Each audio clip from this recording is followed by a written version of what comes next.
نحمدہ ونصلی علی رسولہ الکریم اما بعد بسم اللہ الرحمن الرحیم۔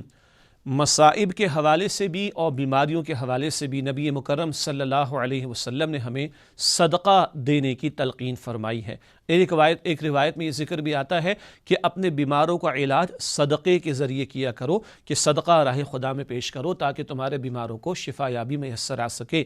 اور ایک حدیث ہم نے بچپن سے سن رکھی ہے، اللہ کے نبی صلی اللہ علیہ وسلم نے ارشاد فرمایا صدقہ بلاؤں کو ٹالتا ہے، اور یہ بھی ارشاد فرمایا کہ صدقہ بری موت سے بچاتا ہے۔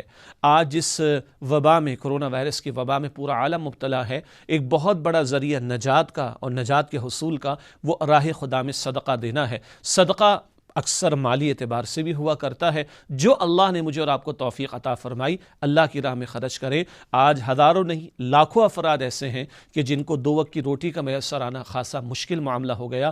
اپنے قرب و جوار میں دیکھ لیں، آس پاس دیکھ لیں، جس طریقے پر بھی اللہ تعالیٰ کی فضل سے ہم کوشش کر سکیں اللہ کی راہ میں صدقہ دیں، دوسروں کو کھانا کھلانے کے تعلق سے، ان کی بنیادی حاجات کو پورا کرنے کے اعتبار سے، کوئی اور کسی مشکل کے اندر ہے اور مالی طور پر اس کے ساتھ تعاون ہو سکتا ہے، کوشش کریں۔ اللہ مجھے بھی توفیق دے، آپ کو بھی توفیق دے، انفرادی طور پر ہو، اداروں کی سطح پر ہو، جہاں تک بھی ممکن ہو کوشش کریں کہ راہ خدا میں صدقہ دیں، کہ اس سے بیماریوں کا علاج بھی ہوتا ہے اور اس سے وبائیں بھی ٹلتی ہیں، اس سے بلائیں بھی ٹلتی ہیں، اور صدقے سے اللہ تعالیٰ کے فضل و کرم سے یہ بھی ہوگا کہ بری موت سے بھی بچ سکیں گے۔ اللہ تعالیٰ مجھے اور آپ کو خوب اپنی راہ میں خرچ کرنے کی، مخلوق خدا پر خرچ کرنے کی، اللہ کی راہ میں خرچ کرنا اور مخلوق خدا کے لیے ان کی حاجات کو پورا کرنے کے لیے خرچ کرنا، اللہ ہم سب کو اس کی توفیق عطا فرمائے، آمین یا رب العالمین۔ وآخر دعوانا الحمد للہ رب العالمین، والسلام علیکم ورحمۃ اللہ وبرکاتہ۔